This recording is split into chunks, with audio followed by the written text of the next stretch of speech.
Hey, what's up, Liron here, and welcome to probably one of the best videos you'll see on painting people in watercolor using a direct approach. I have shown you some of the processes, one of them to be precise, in last week's live stream, but today we're going to jump straight into it. So I want to show you this first woman, the way I paint her, based on a reference photo. And first off, the drawing stage, look at how loose I am. One of the things that baffle people is sometimes how little of a drawing I put in before I actually begin painting. Now, there are two different explanations to that. First, when I draw less, I kind of have to fall back more on my watercolor skills.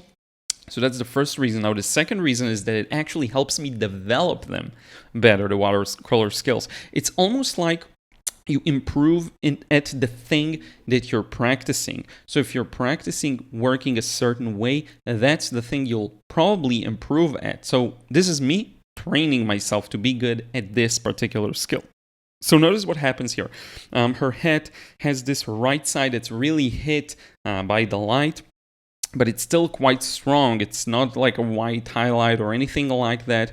So that's where I put a bit of warmth, and then I immediately transition to dark, strong neutral tint. I'm actually a big fan of neutral tint when it comes to these more alla prima paintings, because it allows me to quickly mix a dark. And what I'll often do is just take a color, use neutral tint to darken it, and create a similar one that's just a darker version. So that way I know that I just mix the color I want, and then I add neutral tint to darken it. Now look, immediately touching that edge that is still wet with a lot of water, I don't care. I'm not scared of these kinds of things.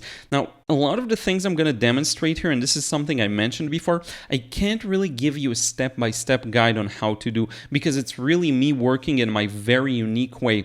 What I do hope is for this to inspire you to try and discover your preferred method, your unique way of working, because that's really what I'm doing here.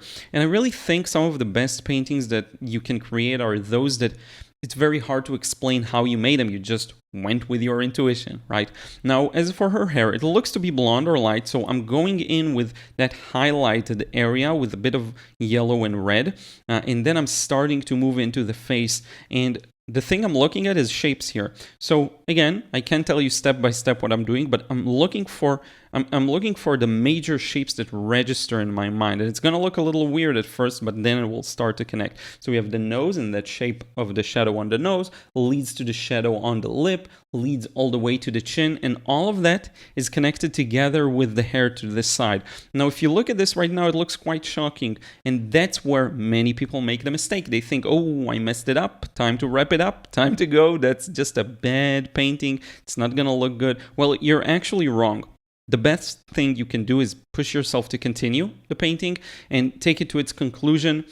This way, you train yourself to solve problems rather than give up. Now, it could very well be, and look at this beautiful yellow straight into the black, it could be that you messed it up. It is definitely a possibility. But if you quit always just by default, you never find out how far you can take it, right? So it could be that a painting was lost in retrospect, but how will you practice your problem-solving skills, and how will you be able to next time learn from your mistakes unless you really push it to the bitter end? Okay, so right now it looks strange. I'm not giving up. I'm doing some things that I feel like will improve the impression. I'm blending some shapes that should be round. I'm going to add an indication for the mouth in a second. I'm going to add a few more shadows, and trust me, in a few moments, you will see a face here. It's pretty amazing how these things happen. And maybe you already see a face. And look at this, the shadow on the side of the face that's from the nose. That's the smile. When you smile, you have this shadow here that's very strong under the cheek.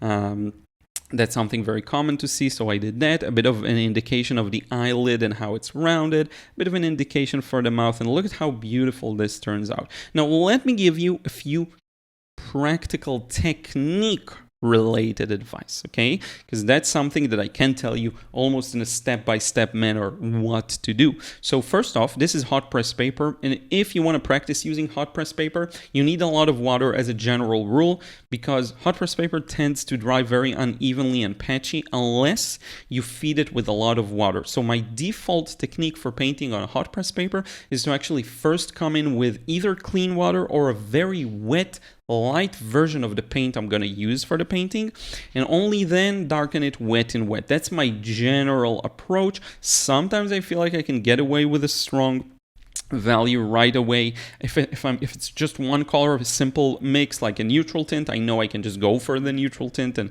mix it fast. But for the most part, I'm very careful. You look at how much the paint moves on the palette, right? That's where you want to look. Look at how much it moves there. That means it's quite wet. And if you follow these guidelines, you'll get a bit more time and a bit more of a leeway when you're working, when you're mixing. Now, this does translate to cold press paper too. This is just good kind of best practice for watercolor, but it's not as urgent and crucial in cold press. It tends to be a little more forgiving. Just a little bit. It's still watercolor and you still need to learn to work your way around it, right? But in any case, yeah, this first process is going to be done soon. Look at how beautiful it is. I will add one final touch that I think you'll like around the end. And I want to show you how this small detail really changes a lot of things. Now you'll notice I went for specifically for a bit of a vague photo, right? This is a part of the photo. It was a bigger photo. I cropped it out. I love these kinds of scenes and types of. I love it because it helps me ignore seeing a nose and an eye and whatever, right? All I see is abstract shapes, which is one of the most fun things for me to paint. It really brings out the best in me. Now I'm mixing a bit of cool color because this is mostly warm, and look behind her hair, there's a nice contrast with a bit of a cool, darker value. So look at what happens here. This is the one final move that makes this painting look awesome.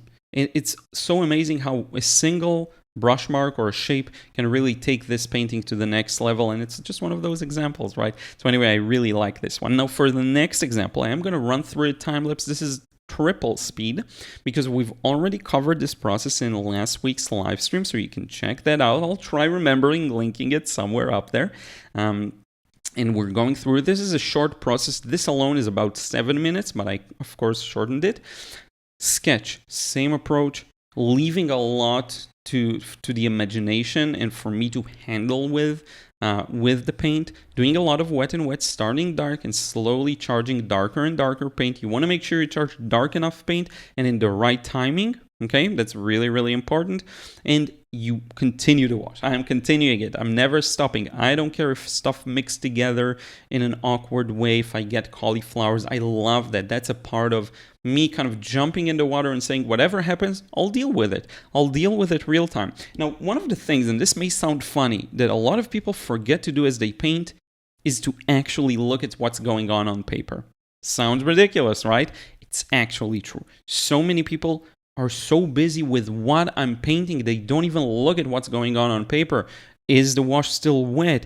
Is this shape looking good? Can I make use of this shape in a more abstract way to convey a detail? Like I got very lucky with the backpack and I'm happy I noticed that it just looks perfect, just like I wanted it to, with very minimal touches. And there's this tendency to keep meddling with it and adding and removing and changing, and that's okay to practice that technique, and it's okay if you need a fix and you know how to fix it. But for the most part, this is just overwork, right? You don't need much. You just need that first impression of light, shadow, and a bit of color and temperature to tell the story. That's pretty much it.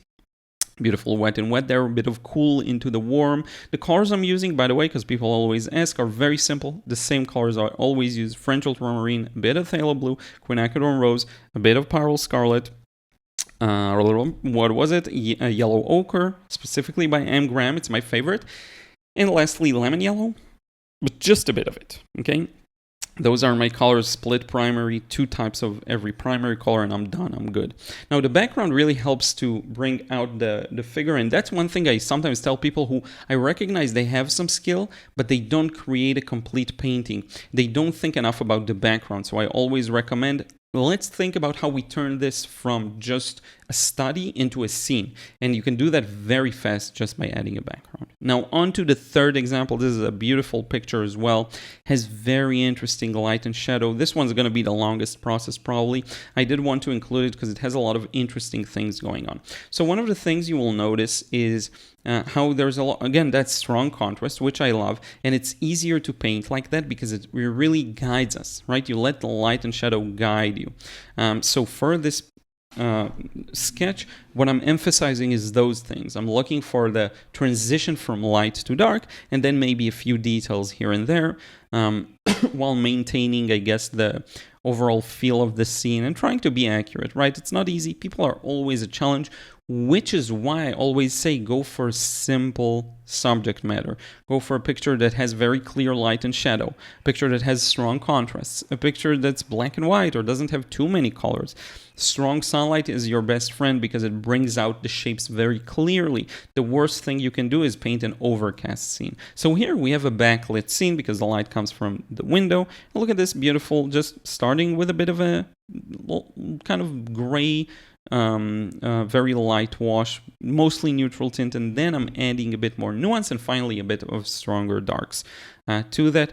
I'm not scared to go directly to the strongest dark because, and watercolor is meant to work from light to dark, but honestly, if you place a dark and then you place a light next to it, as long as you know what you're doing, like I'm going to do right now, it's going to look right and it's going to look good. You can have great control of how much the dark color moves into the light color and vice versa if you know what you're doing.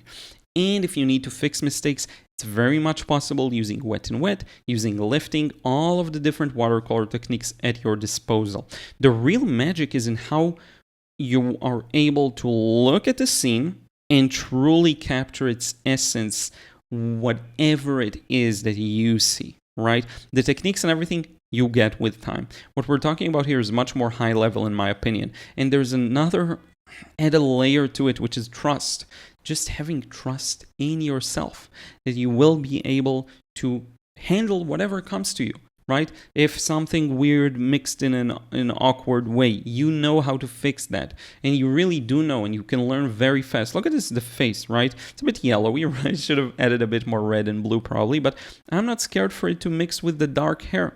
And it's okay because the difference in values is so stark, it's actually gonna look good. Now I'm feeding the inner side with a bit of red, and then probably we'll continue with the clothes and everything. And I don't care, I'm touching the dark hair.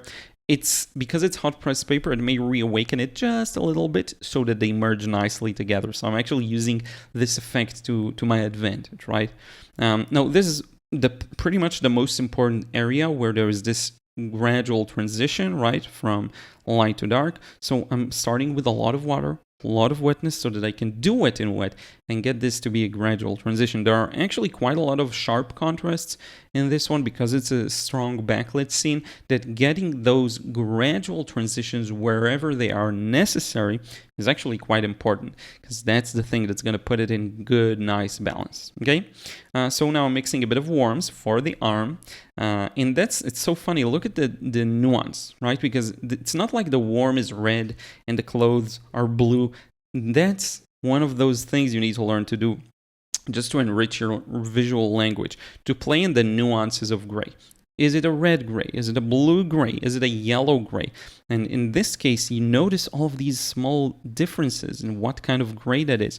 Most scenes you'll look at, it's nuanced. It's not clear. And that's a mistake most people make when they just get started. They create very amateurish paintings because they use just a pure blue, pure green, pure red everywhere. Everything is pure, and that's just not real life. So the result ends up being quite artificial in my experience. And that's one of those things that I notice across the board. And if you don't do it with most colors, you do it with ultramarine blue, or you do it with your green, right? It's something that it just plagues a lot of people. Now, there's nothing wrong with a strong saturated color, right? And you see it and it looks so beautiful, and the grass is a bright, bright green. But then when you look into it, it's actually not that bright, right? There's nuance there. So it's okay to utilize very strong saturated colors. There's a way of doing it, right? And this is all of this process is playing in those nuances. Everything here, from the first one to the last one. The first one had a bit of strong reds in it, but that's pretty much it. And these also are quite weak. Okay, so we're starting to build a background, right? So we're putting here a bit of that warm, right? It's not even a yellow, it's not even a brown, it's just a warm. I don't really care what it is. And then I'm putting that diagonal shadow with the black, moving the wash down and wrapping it around the figure. And we're going to add the left side of the window too. And that's where the real contrast is created. That's a very important area.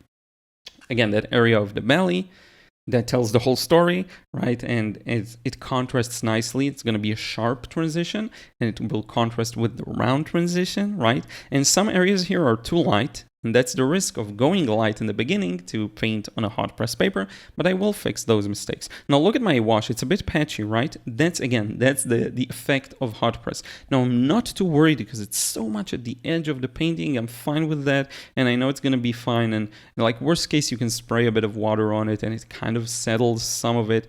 But you learn to work with instinct is my point. It really is. I'm just guided by instinct.